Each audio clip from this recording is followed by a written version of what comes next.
परळीमध्ये 19 वर्षापासून अखंडपणे साजरा होणाऱ्या नाथ प्रतिष्ठानाच्या गणेशोत्सवाचे उद्घाटन कृषी मंत्री धनंजय मुंडे यांच्या हस्ते व प्रसिद्ध अभिनेत्री रश्मिका मंदाना आणि कृती सैनॉन यांच्या विशेष उपस्थितीमध्ये जत्रा मैदान या ठिकाणी आज संध्याकाळी 7 वाजता होणार आहे। या महोत्सवात कला व सांस्कृतिक विश्वातील दिग्गज कलाकारांच्या उपस्थितीत सांस्कृतिक मनोरंजनाची मेजवानी आयोजित करण्यात आली असून सर्व गणेश भक्तांनी ह्याचा अवश्य लाभ घ्यावा। स्वागत उत्सुक धनंजय मुंडे, कृषी मंत्री, महाराष्ट्र राज्य तथा अध्यक्ष नाथ प्रतिष्ठान परळी वैजनाथ।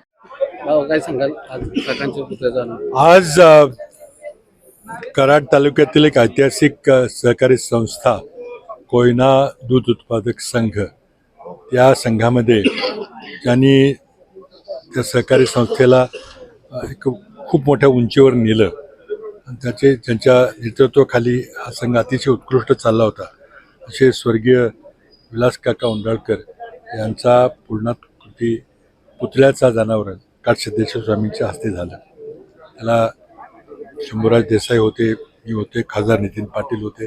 काकांच्यावर प्रेम करणारे त्यांचे असंख्य शेकडो सहकारी, अनुयायी, मित्र, असा मोठा व्यापक त्यांचा परिवार इथं उपस्थित होता। अत्यंत भावपूर्ण असा कार्यक्रम झाला आणि ज्यांनी काकांनी ज्या लोकांच्या जीवनामध्ये स्पर्श केला होता, सगळी माणसं एक काकांना श्रद्धांजली वाहण्याच्या भावनेतून इथं आले होते आणि खूप जुनी माणसं होती। फक्त काका नव्हते ना, तर सगळा त्यांचा मित्रपरिवार इथं होता। खूप चांगला कार्यक्रम झाला। हा काकांचा उदयदादांनी उभारलेला दुसरा पुतळा एक कोयना बँकेत आहे, आज दूध संघात झाले, तिसरा रयत कारखान्यावर करणार आहे। त्यामुळं नव्या पिढीला ज्यांना त्या महान व्यक्तीच्या कामाचा परिचय नाही किंवा थेट संपर्क आला नाही, त्यांनी कुठल्या परिस्थितीमधून ते कुठपर्यंत काम वाढवलं याची आठवण व्हावी याकरता एक आपण सगळं करतो। खूप चांगला कार्यक्रम झाला।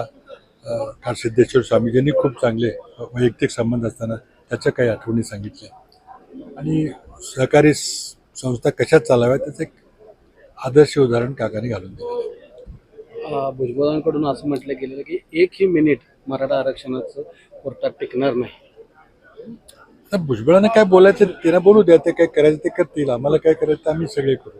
मी तर दिलं होतं आरक्षण आणि मला खात्री होती की जर आमचं सरकार टिकलं असतं 2014ला तर आम्ही ते आरक्षण टिकवलं असतं। जो काही महाविकास आघाडीकडून वारंवार फेक नेरेटिव्ह अशा पद्धतीने फडणवीस म्हणतात, आज सुद्धा त्यांनी परत उल्लेख केला की कितीही तुम्ही चक्रव्यूहात मला अडकवण्याचा प्रयत्न करा, त्यातून मी बाहेर येईन आणि ह्या फेक नेरेटिव्ह मधनं आम्ही राज्यात येऊ। हे पहिला फेक नॅरेटिव्ह ते म्हणतात की संविधान बचावचं। आता 400 पारची घोषणा कोणी केली? ती आम्ही केली का? कोणी सांगितलं की आम्हाला 2/3 बहुमत द्या, आम्हाला संविधान बदलायचं? आम्ही केलं का ते? अर्थात ही वक्तव्य झाली, खरोखरीच जर त्यांना 2/3 बहुमत मिळालं तर संविधानाला धोका आहे हे जनतेने ठरवलं आहे। फेक नॅरेटिव्ह काय? त्यामुळे आता जे सांगतायत छत्रपती शिवाजी महाराजांचा नवा इतिहास लिहित आहेत। छत्रपती शिवरायांनी सुरत लुटली आणि ती स्वराज्याकरता निधी उभा करण्याकरता, सैन्य उभा करण्याकरता आणि परकीय आक्रमकांना बाहेर फेकून देण्याकरता ते केलं।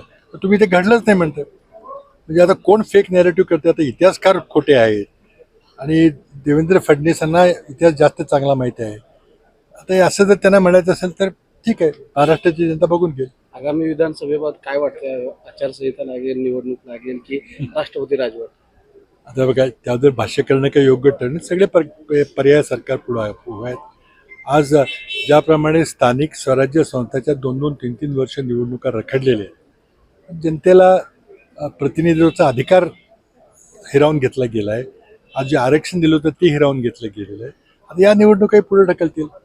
त्यांना जर खात्री वाटत नसेल त्यांना विजयाची, सत्ता आपल्याकडे राहणार नाही, त्यामुळे ते काहीतरी कृत्या काढतील। आणखी काय कृत्या करतात माहिती नाही। लोकसभेची पुनरावृत्ती होऊन कदाचित भाजप पिछाडीवर पडेल या भीतीपोटी हे कदाचितचा प्रश्न नाही। आता तुम्ही राज्यातलं वातावरण बघताय, लोकसभेला तुम्ही सगळ्या मंडळी, मीडियाचे लोक असतील किंवा इंटेलिजन्सचे असतील, सगळ्यांनी काय सांगितलं होतं की महाविकास आघाडीला 10 जागा मिळणार नाही। आम्ही म्हणत होतो 32 जागा मिळणार आहेत, पवारसाहेब म्हणत होते 32 जागा मिळणार, जवळजवळ आम्हाला मिळाल्या ना।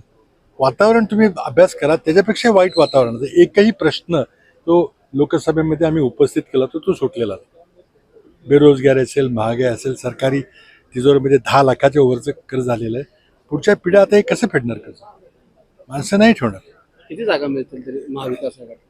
जागेचा आकडा आता नको, एकदा निवडणूक सुरू झाली की एवढं बोलू. तर लोकसभेला बोलवतो तसं बोलेल. आता आधी जागा वाटप होऊ द्या, कोण कुठला उमेदवार कुठं उभं राहतोय, अजून कोण कुठं हलतंय, हालचाल अजून बरीच होणार आहे. काही पक्ष इकडचे तिकडे जातील ते होऊ द्या सगळं, मग नंतर बघू.